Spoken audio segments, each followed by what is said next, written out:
soyayya, tarbiyya, ladabi da biyayya. Ga kuma tattali sai 'yan matan Kano.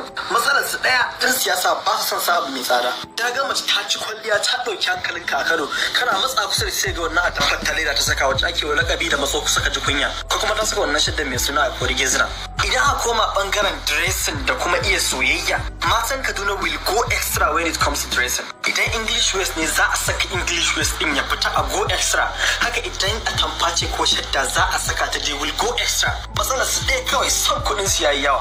Yin kwalliya a saka abu bai tsada, idan gol ne a saka shi ya fito, idan shadda ce a tamfa ce karanka ya ka tafi mai tukuri. Matsalar su ɗaya kawai su tsadar aure ce da su. Idan baka da kuɗi kada ma ka so ma neman yan mai duguri.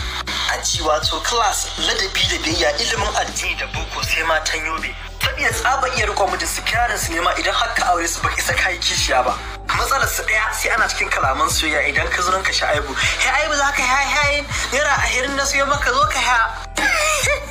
Ko da son kuɗin 'yan matan Kaduna sa ake yaudarar su da kuɗi, su fa 'yan matan Abuja ba 'yan mata ne 'yan hutu masu class masu iya kwalliya. Idan suka yi dressing suna kece raini. Matsalar su ɗaya guda wajen kwaɗayi akan mutu wato a wajen cilin akan karsu. Idan za ka fita da yara Abuja cilin ku ci pizza shawarma me da me ita fa ka gama da ita za ka iya yaudarar ta kai mata amfani da wannan. Su kuma matan Katsina sun yi kaurin suna iya soyayya. Saboda tsabar iya soyayya su maza su kullum ba sa zuwa wajen aiki akan lokaci. Matsalar su ɗaya saboda zaman da suke a Katsina ba su ɗauki shaye-shaye wani abu ba. Sannan kuma yanzu za ka ci kyakkyawa budurwa ta rufe ido ta ka tantama maka zaki.